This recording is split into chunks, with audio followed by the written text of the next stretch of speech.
Hello to this webinar on logarithms and exponents. I'll be focusing on probably more on equations today. And we start with this lovely exponential slash equation with a modulus. So we have modulus x minus 3 to the power x squared minus x equals x minus 3 to the power 2. Well,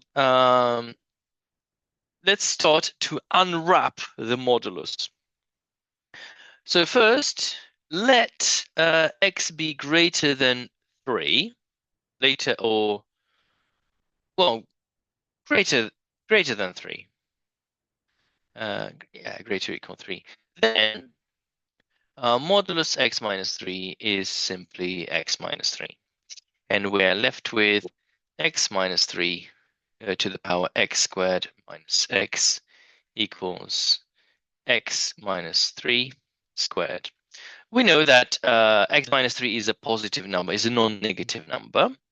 So as long as we have two options, x minus 3 is 0. If that is true, well then, yeah, x equals 3 is a solution.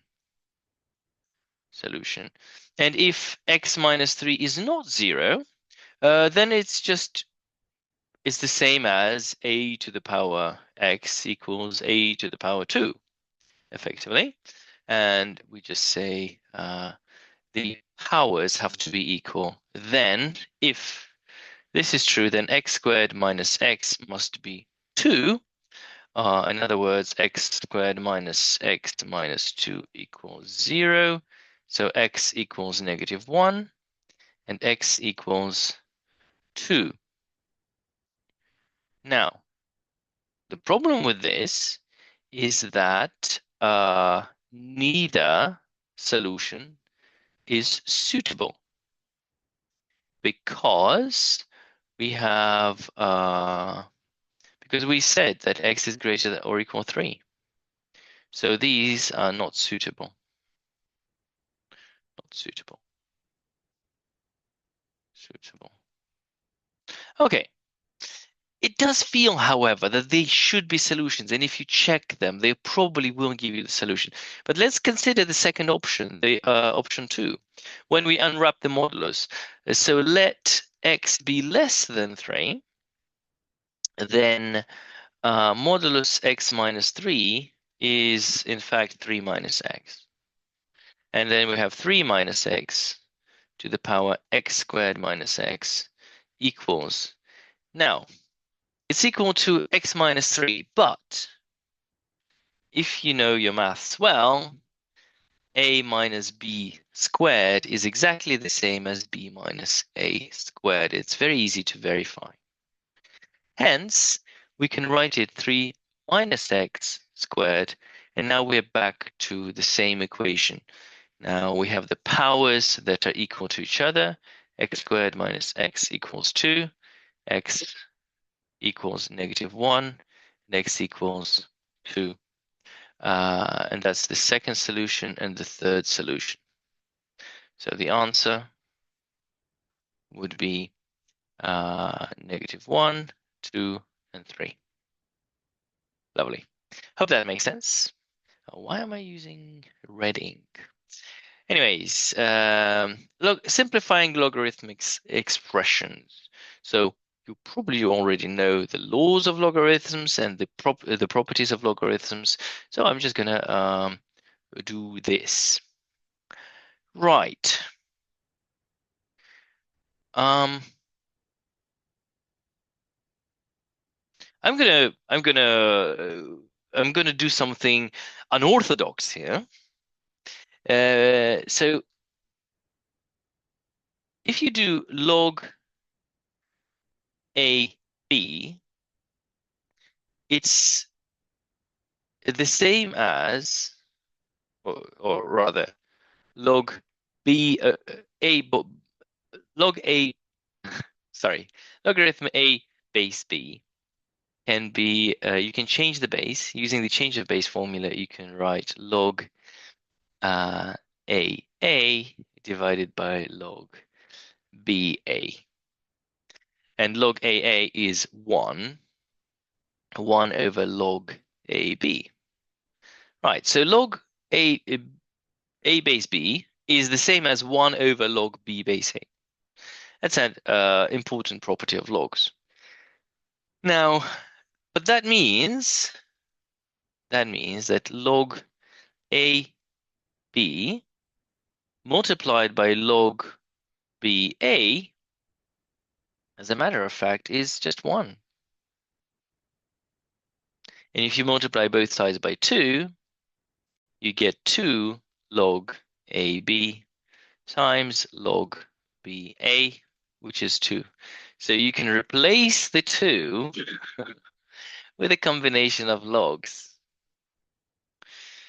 Right, so we get the square root of log AB squared plus log BA squared plus 2 log AB log BA. And I hope you can see where I'm going with this.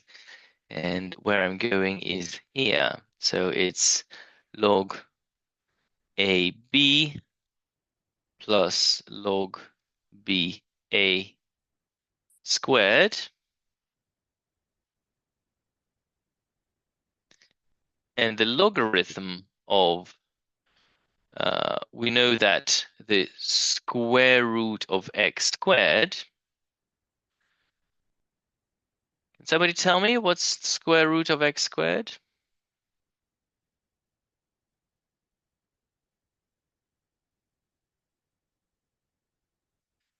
Pat is replaced with ESAT. Yes, it has been replaced with ESAT. Okay.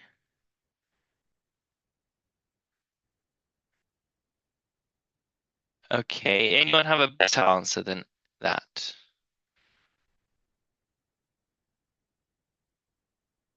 I'm saying it's not x. It can't be plus minus x. Like plus or minus x is not a thing. It's not a function. There's no function called plus minus x. What is it? Square root of x. Well, it's not the same as x. Let's call it. It's not like this. It's not the same as x.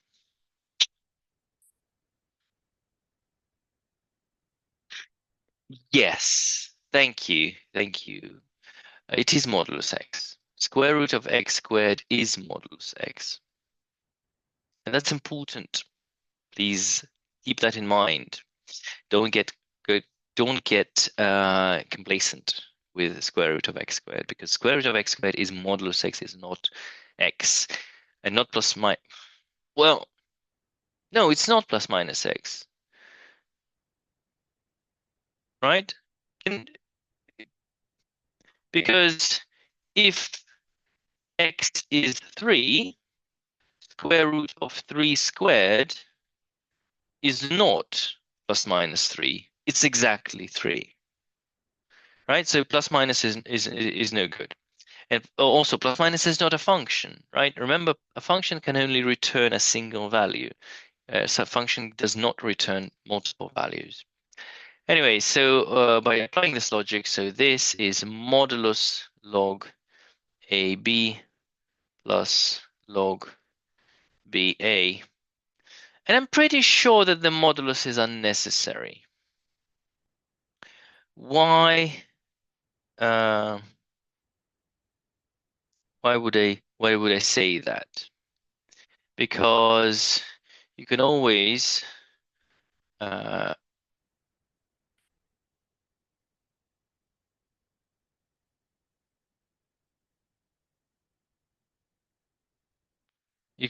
let x equals log AB, and then 1 over x is log BA, so x plus 1 over x and modulus of x plus 1 over x. So I believe this to be x squared plus 1 over x.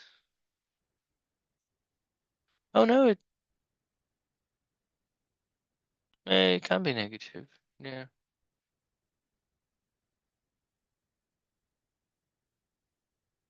Oh no, x is positive. Okay. Oh no. Wait a second. X. No. Okay. Forget it. Just keep the modulus. It's fine. You could simplify that as modulus log AB plus 1 over log AB, and I don't think you can simplify it any further. Doesn't really make sense.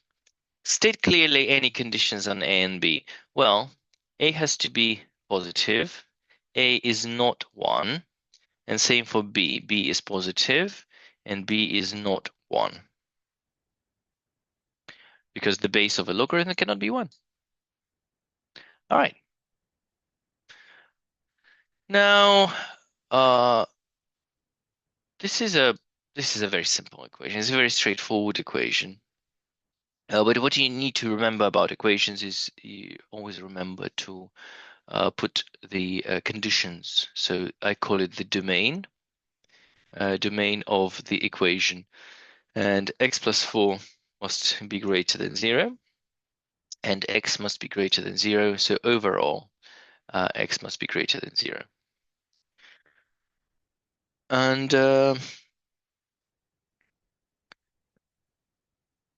when you have something like this, you could always replace 1 with the logarithm. So it's going to be log 2x plus 4 minus log 2x equals log 2.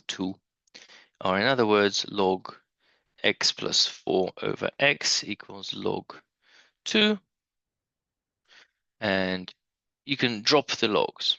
You're allowed to drop the logs because the logarithm is a one-to-one function. Logarithm is a one-to-one function.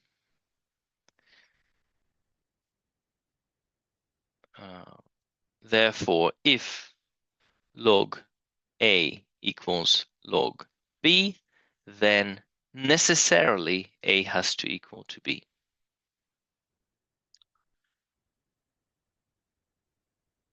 Does it work the other way around? If A equals B, then log A equals log B. What do you think? In the chat, please.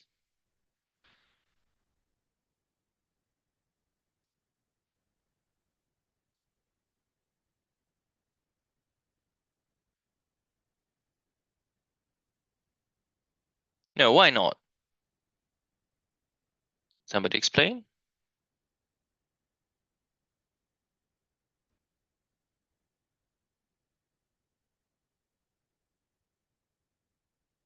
Maybe provide a counterexample? Multiple inputs can have the same output.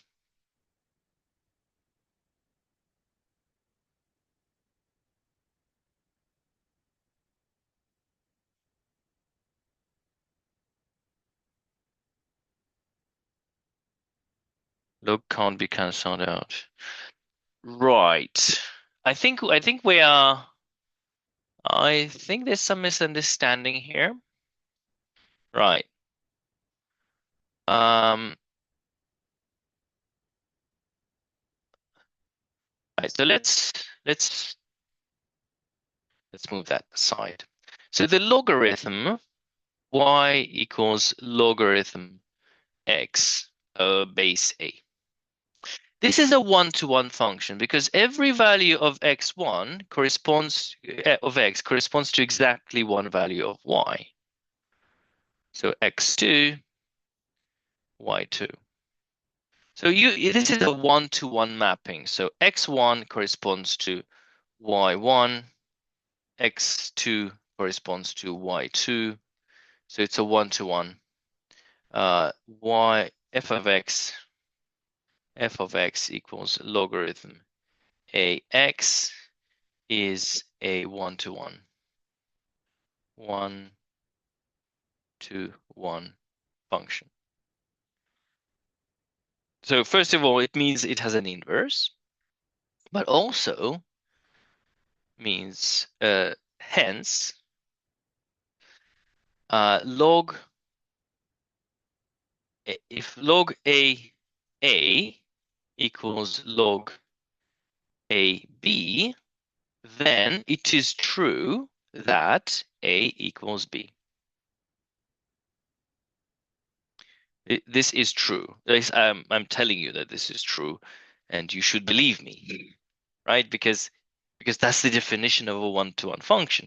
Like the sine is not a one-to-one function. So if sine A equals sine B, that does not mean that A equals B.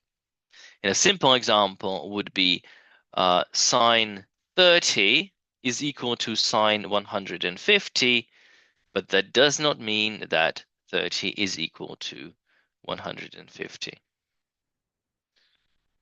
Rather say that. It doesn't, okay. But with the logs, it will always work. And in maths, there's a symbol, if then.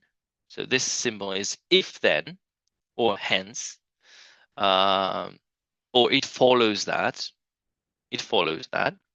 But there's another symbol that we use in maths, which is this one, which means if and only if. That means basically it works both ways. So are we allowed to put another arrow here or not? That's the question. So can we replace with a double-sided arrow? What does that mean? So if A equals B, does it mean that log A equals log B? Can somebody argue yes or no? Is that true? Log can't be cancelled out. Well, no, we are not cancelling it out. You're using the properties of a logarithmic function to to effectively remove the logs, but yeah. So can somebody tell me if can you just try an example?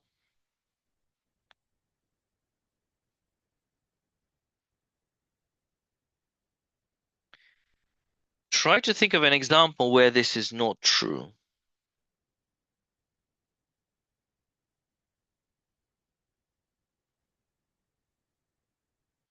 If one input has only one output, then that is true. One input has one output, that is true. Yes, I agree. Uh, it is a one-to-one function. Yeah, that's why it works this way. It works this way because logarithm is a one-to-one function, so this is true. Yes. But does it work the other way? Does it work the other way? The answer is no. It doesn't work. Example. A very simple example, and you'll be biting your elbows. I don't know if that's a thing. Do people say you'll be biting your elbows? Yes, they're very good. GS. However, you sent a private message. Don't just send it into the main chat. Yes. Exactly. Example. -3 is equal to -3, but logarithm of -3 does not equal to logarithm of -3 because logarithm of -3 doesn't exist. That's it. That's a simple example. Yeah, 0. Logarithm 0 doesn't exist. So it doesn't work that way. So you cannot replace it with the double-sided arrow. But yeah, okay. Right. Yes, thank you. Less than 0. Less than 0 doesn't work. Okay, so we are here. So we've used the property of the logs to write it as a single log here. And then all we need to do is just to remove the logs because we are allowed to do that because a log is a one-to-one function. So x plus 4 over x is equal to 2. And then what are we just multiplying by x?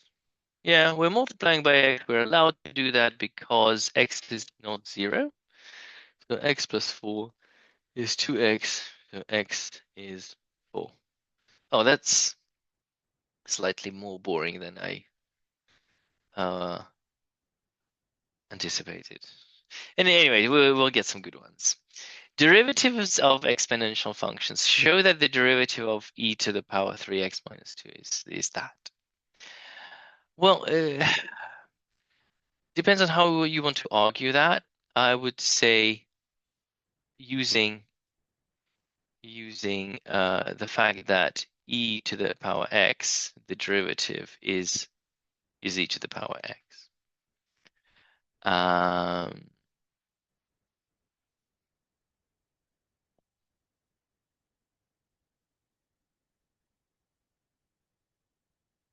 I wonder if we can show that, but no, never mind. So we know that. So using the chain rule, we can simply show that e to the power 3x minus 2 dash is e to the power 3x minus 2 multiplied by 3x minus 2 dash, which is simply 3 e 3x minus 2. For b, the derivative of 7 to the power x is 7 to the power x logarithm 7. It's you can always write 7 as a logarithm. 7 is e to the power ln 7. That means that 7 to the power x is equal to e to the power ln 7 multiplied by x. And if you want to differentiate that, you use the same principle. So it's e ln 7 times x multiplied by the derivative of ln 7 x. Ln 7 is just a constant, it's just a number. So it's logarithm 7 multiplied by e to the power ln 7 x. But remember that this thing is just 7. So it's 7 to the power x multiplied by ln 7.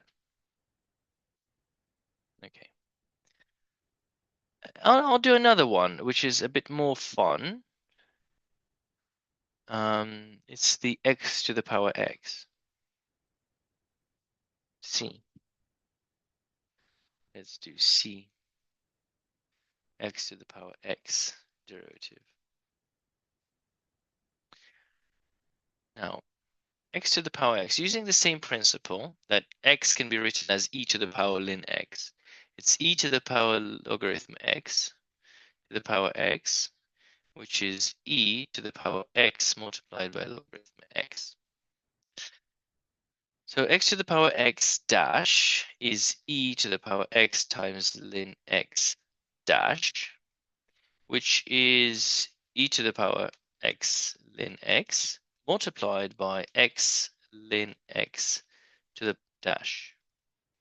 Now, e to the power x ln x, we already know that's x to the power x multiplied by bracket. So it's 1 multiplied by ln x plus x multiplied by the derivative of ln x, which is 1 over x. And that is x to the power x, open bracket, ln x plus 1. Or simply x to the power x ln x plus x to the power x. Oh, pretty neat.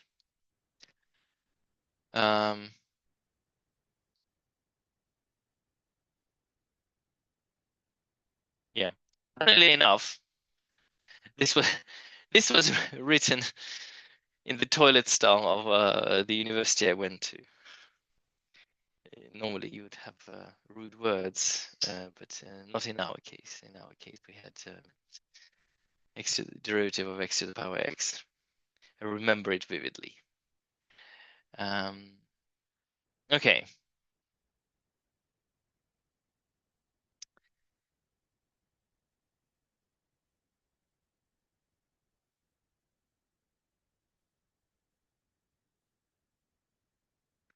Question 5, second derivative and the evaluation. Right, so we have a function which contains a logarithm and an exponent, and we need to find the we need to find a stationary point. So let's find a stationary point. It doesn't ask us to find a stationary point. If it doesn't meet, does ask us to determine whether it's a point of local maximum minimum or neither. So we say f dash of x. We've already done this one. So it's 1 multiplied by ln x plus x times 1 over x plus the derivative of this is minus 1 multiplied by e to the power minus x.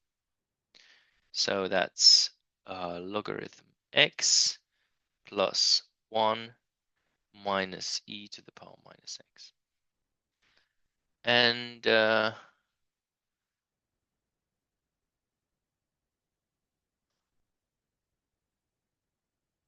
we need to solve this equals 0. Oh, that's a very suddenly it gets really interesting. So when is it 0? So logarithm x plus 1 equals e to the power minus x. Now, we definitely don't know how to solve this. So one way to solve this would be to use some kind of numerical method, like an iteration. And I could think of an iteration here that would work. But it's not solvable in the classical sense. You can't manipulate your way into this, because what you will end up with, well, yeah, there's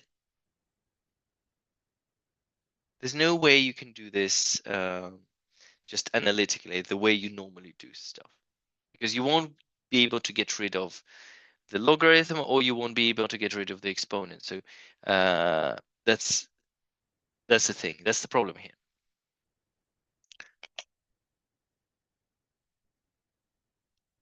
But we can use a very important property. If we sketch this graph, this is an increasing function. It's a monotonic increasing function, like this, increasing. And if we sketch this graph, it's a monotonic decreasing function. And if an increasing and a decreasing functions meet, they can only meet once, decreasing.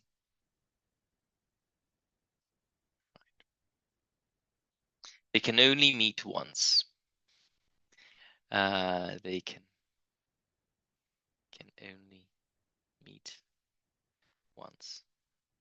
So all we need to do is to find where they meet. Monotonically, that means, so this is a monotonic function. Monotonic decreasing. This function is monotonic increasing. Monotonic increasing. And this function is a non-monotonic. Non-monotonic. Tonic. So sometimes it's increasing, sometimes it is decreasing. So some known functions like 1 over x is always decreasing. Always decreasing. See? And it looks like this.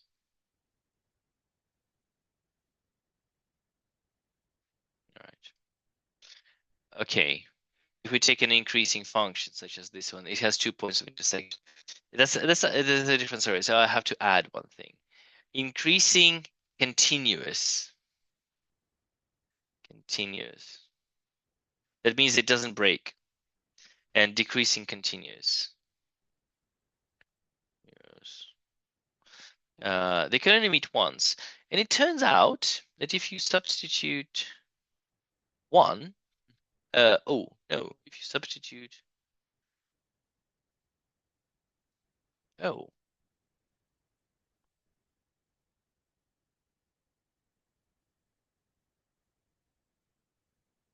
I think I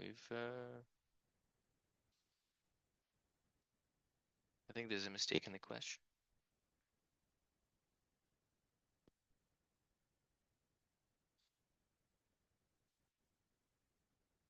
They do meet once, but we don't know the value.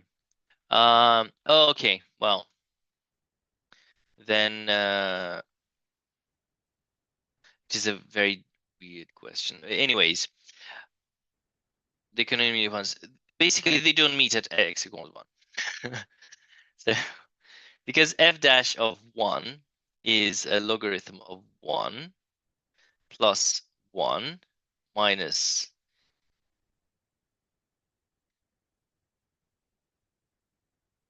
I wonder if we can do x plus 1. Can we cheat a little bit?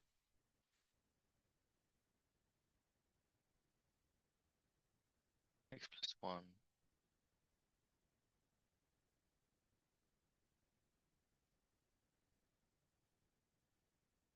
Logarithm. No, that won't do it. Oh, then 0.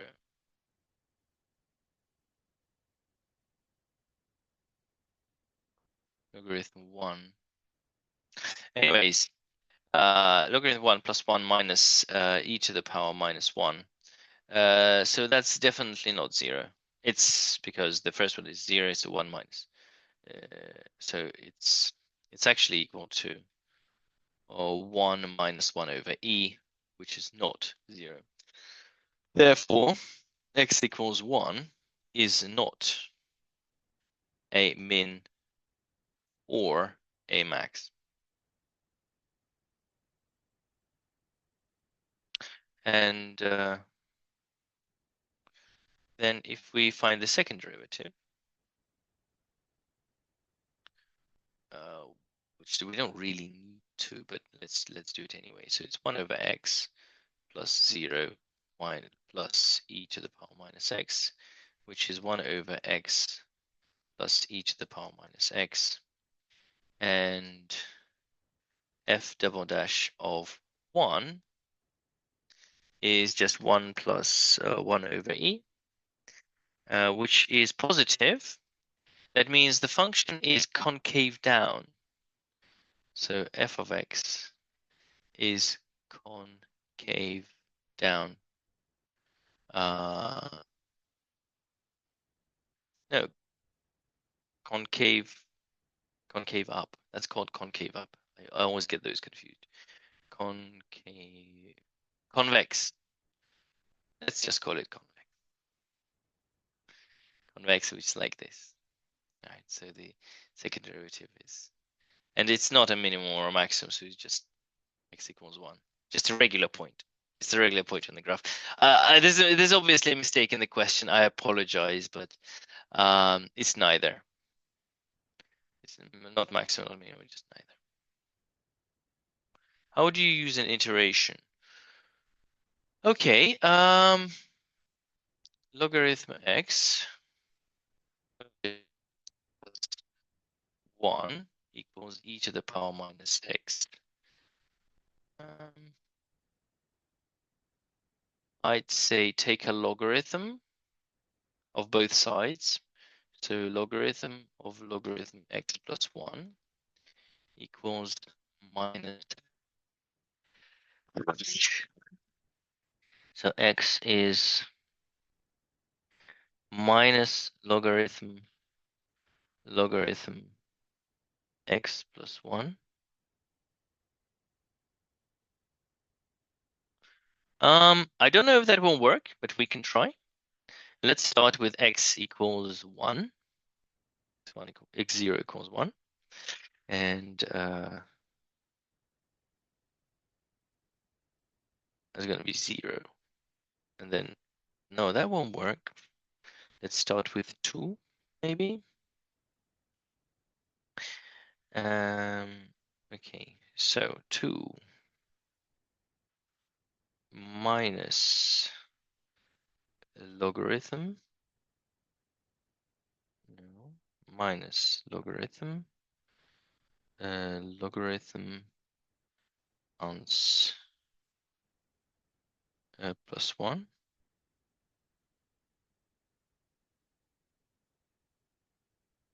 Right. And you get a math error. No, not good. Not good. See if we can do a different iteration. What if we start by 0.5? Would that work?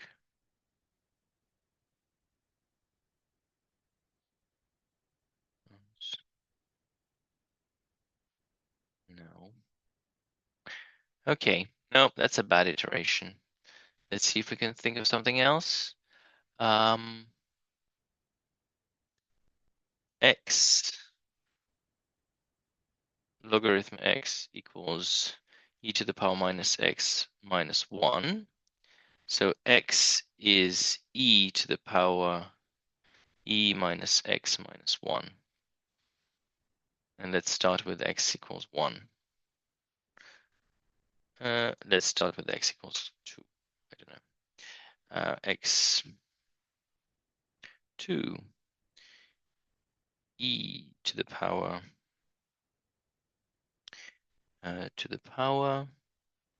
open bracket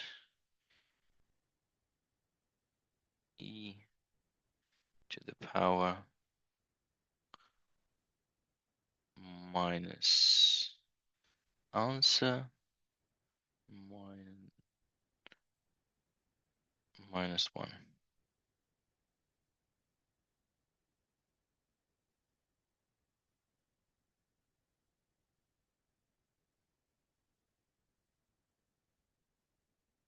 Yes. Yes, this iteration method works.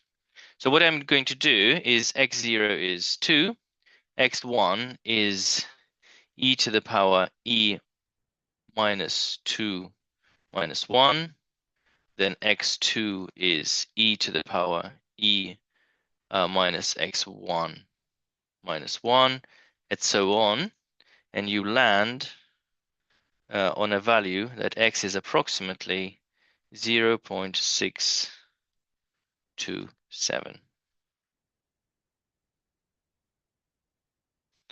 Okay, half. No, half didn't work either. But yeah, but this iteration method works. So I hope you've done iterations in your A-level course. If not, look into it because these are methods that that machines use, right? Machines don't know how to calculate sine or logarithm. They can only use numerical methods. Newton-Raphson method, I guess you can. Why not? You could use Newton-Raphson is just one of the variations. Okay. Optimization with exponential functions. Find the minimum and maximum values on the interval. All right, so we have a function and we have the function on an interval, and we know that on an interval, the function can have optimal values at critical points or at the ends. So on an interval from A to B, let's say this is critical point 1, this is critical point 2.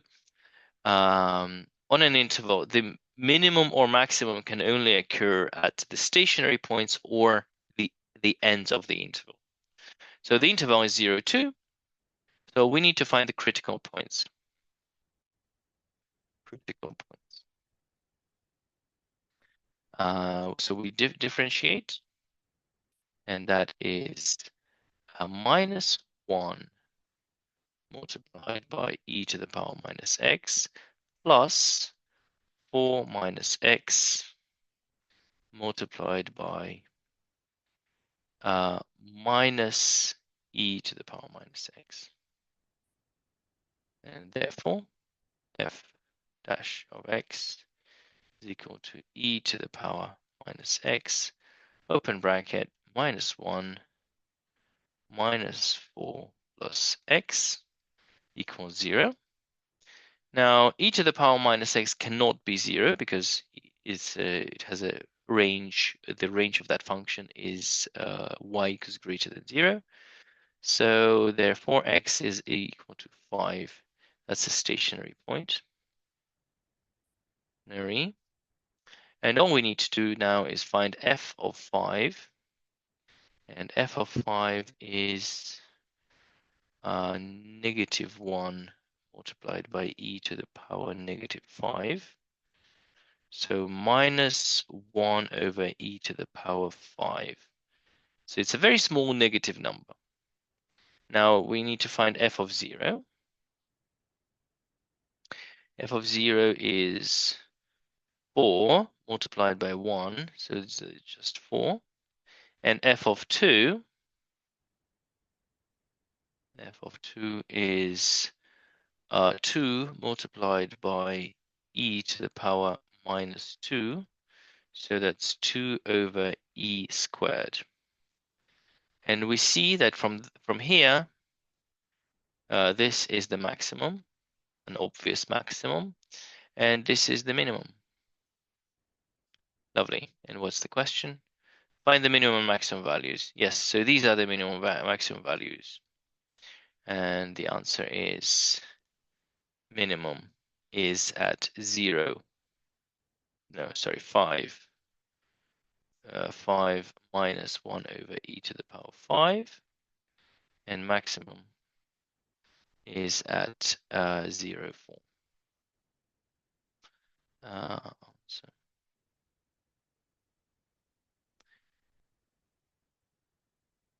oh, thank you. Thank you, of course. Of course it is outside of the domain. Silly me. Thank you. So that is this is the min. Min is 2 over e squared. Right. Thank you.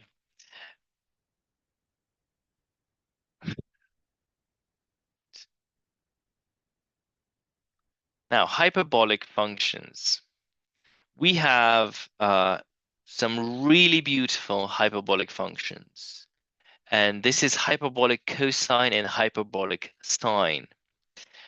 And the cool thing about them, they behave almost identical to normal sine and cosine. And so by definition, cos x, sometimes written as chx, we used to call it cosine,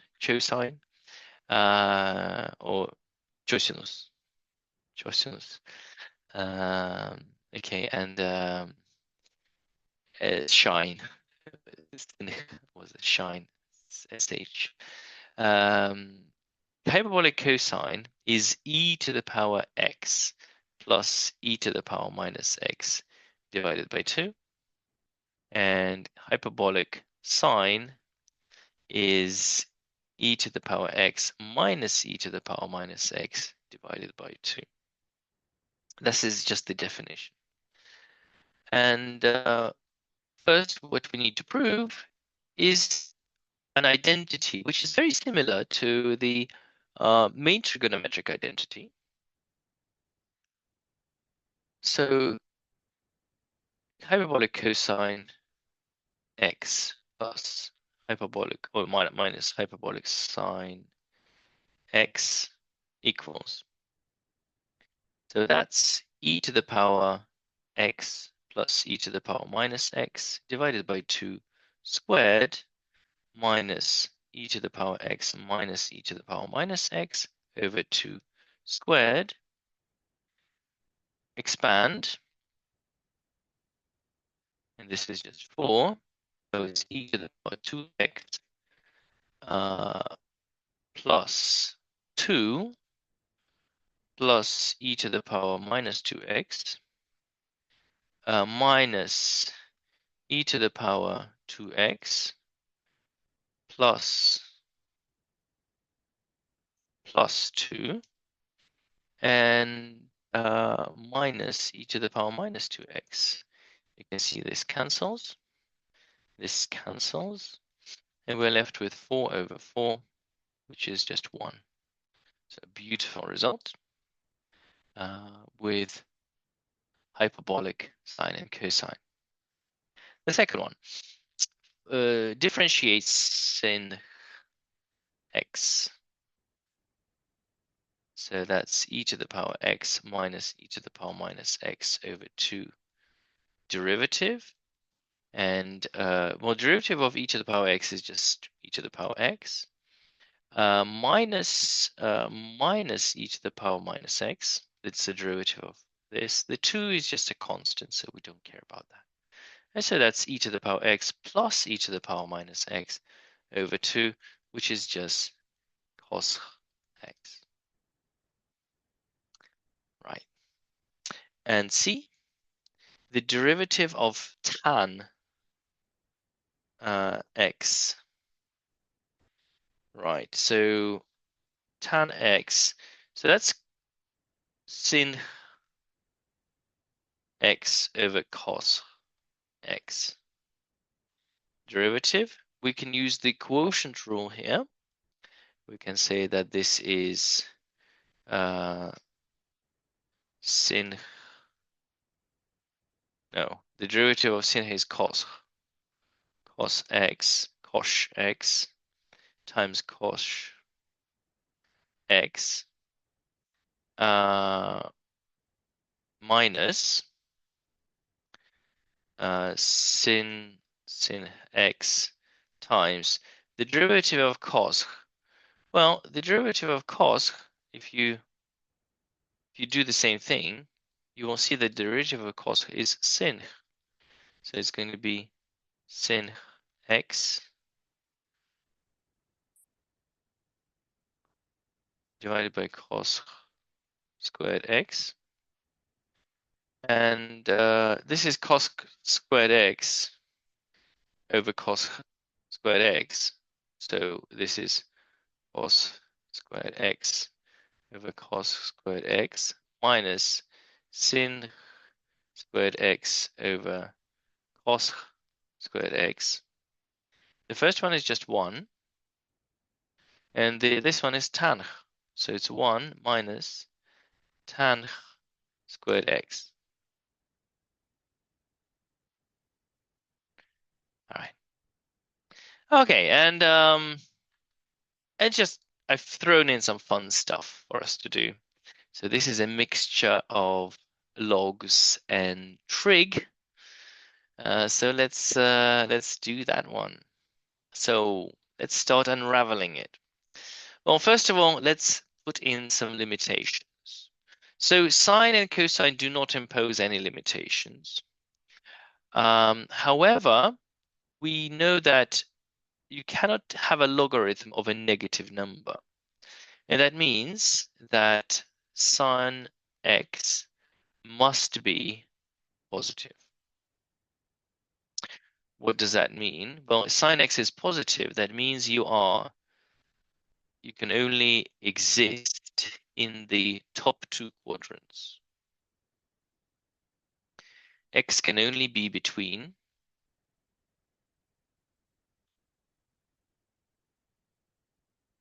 0 and pi. Well, not really, because we don't have a limitation. We have x can be anything. No, x does not belong to R plus.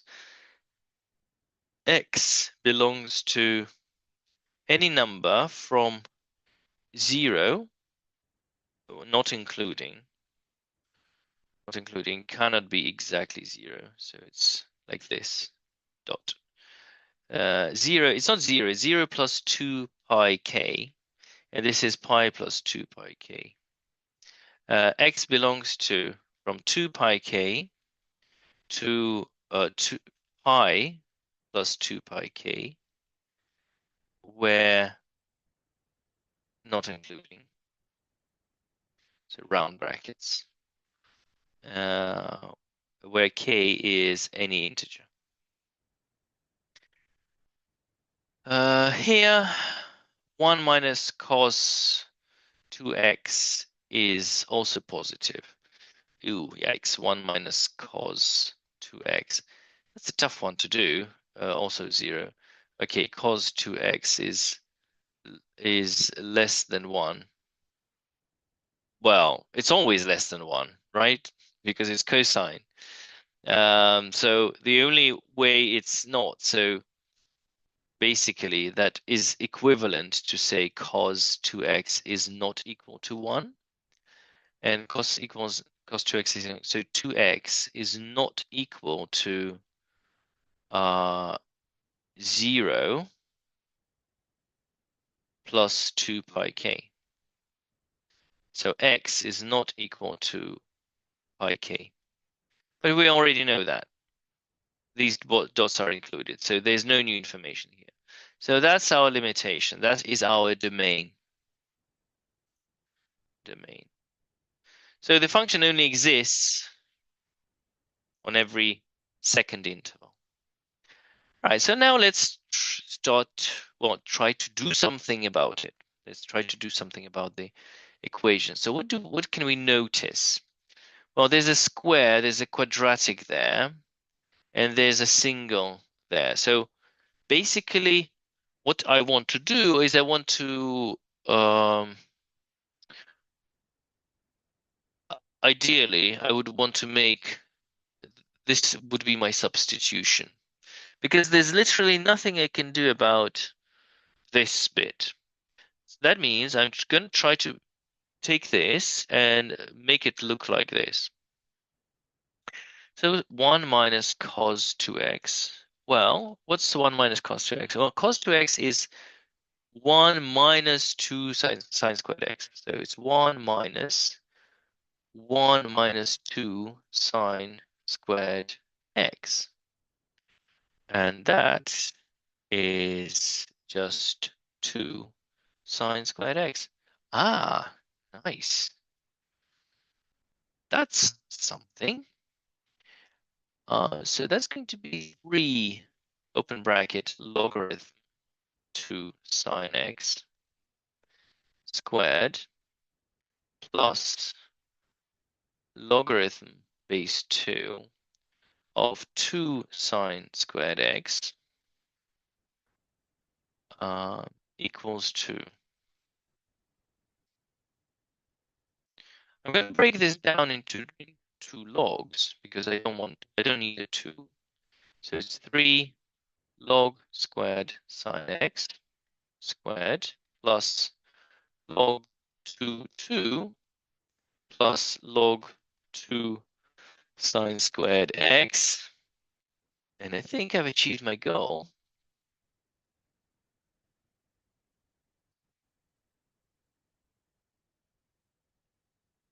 Oh, I haven't. Because I have sine with no square here. And I have a sine squared here. But I can put the 2 in front. I can transfer the 2 in front of. So that's equal to 2. And this 2 goes in front of here. So I do a substitution. Substitution log 2 sine x is equal to u. So now my equation looks like this. 3u squared plus, this is just 1, plus 2u equals 2. And this is a quadratic. So 3u squared plus 2u minus 1 equals 0. And this is a special case quadratic, my favorite type of quadratic. So u is -1, or u is 1/3. All right. So logarithm base 2 sine x is equal to -1, or logarithm 2 sine x is equal to 1/3.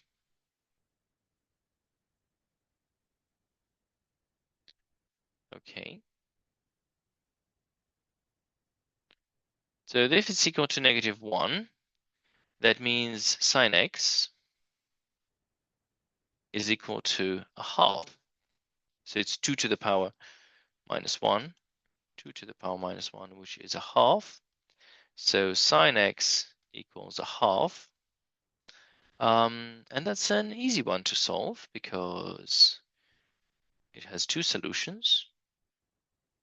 It's pi over 6 plus 2 pi k, and 5 pi over 6 plus 2 pi k. Or actually, let's do the fancy version. X is equal to -1 to the power k pi over 6 plus pi k. Let me double check. So if k is 0, then this is pi over 6. Yeah, this is the solution. Right. This is a solution. And both solutions are in the positive sector, so that's fine. That's completely fine. Now this one, so sine x is going to be equal to 2 to the power 1/3. So that's cube root of 2. So x sine x is cube root of 2, which is greater than 1. So no solutions. And that's it. That's the answer. Right. So I hope you enjoyed that.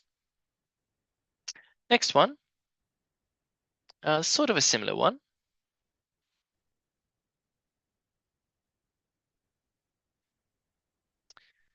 So first of all, let's talk about some limitations. And well, sine x has to be positive because the base of a logarithm cannot be negative. And it cannot be 1. Is not equal to 1. And that's again means that x belongs to from as 2 pi k to pi plus 2 pi k, where k is an integer. And here we say k sine x, so x is not equal to pi over 2 plus 2 pi k, where k is an integer. So this is the domain. Right, so we keep that in mind, and now we can start doing stuff to this equation. Well, there is a really two really cool properties of a logarithm. So log a b to the power p is p log a b. That's the first property. And the second property is that logarithm a to the power q of b is 1 over q logarithm ab. Basically, if you have the argument to the to some power, that power goes in front of the logarithm. If the base of a logarithm is to some power, then that power, the reciprocal of that power goes in front of the logarithm. And therefore, I could write that as log, so this, log sine x 2 to the power 2 multiplied by logarithm sine squared x 2 equals 4.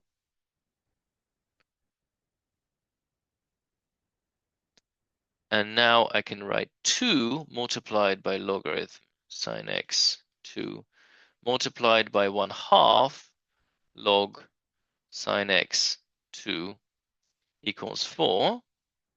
2.5 cancels, and I have logarithm sine x 2 squared equals to 4. So I have log 2 sine x equals to 2, or log sine x 2 equals to -2. Therefore, I have sine squared x equals to 2, or sine x to the power -2 equals to 2. This is not possible because sine x cannot be equal to 2, so x is an empty set. Here, sine x squared it's 1 over sine x squared is 2, so sine x squared is 1/2, and therefore sine x is a plus or minus square root of 2 over 2. And here we have 4 solutions. We have this, this, and this, which is pi over 4, 3 pi over 4, 5 pi over 4, and 7 pi over 4. So pi over 4, 3 pi over 4, 5 pi over 4, and 7 pi over 4. But remember that we are only allowed, sine is only allowed to be positive. So we're only allowed these 2 quadrants. So this is not allowed, this is not allowed, this is not allowed. So only these dots, only these points. Therefore, this is not suitable, not suitable. And we are left with 2 solutions. And there are 2 ways of writing them. There's the standard one. We write x is pi over 4 plus 2 pi k. And x equals 3 pi over 4 plus 2 pi k, where k is an integer. Or you can simply say the answer is x is -1 to the power k pi over 4 plus pi k, where k is an integer. That's it. Lovely. Is there anything else? Not really. Not really. I'll leave you to it. So I hope this was useful. And I'll see you all next week for some physics. Okay. Then all the best. I'll see you.